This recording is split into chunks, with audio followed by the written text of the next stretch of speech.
বর্তমান বিজ্ঞানী সেটা গবেষণা করে বের করেছেন যে বিড়ালের ভিতরে এমন কিছু ব্যাকটেরিয়া আছে যে ব্যাকটেরিয়াগুলো মানুষের নেগেটিভ এনার্জিগুলো শোষণ করে নেয়। সুবহানাল্লাহ বলেন।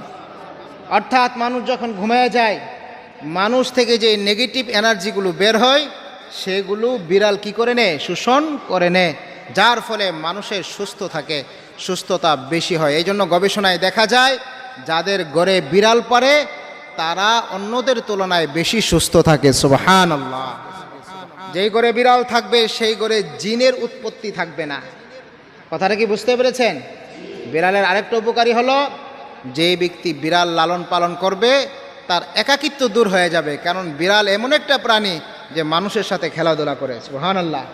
বিড়ালের আরেকটা উপকার হলো কি, বর্তমান বিজ্ঞান সেটা বের করেছে যে বাচ্চা, যে সমস্ত বাচ্চারা অসুস্থ আছে, প্রতিবন্ধী বাচ্চা আছে, তাদের সামনে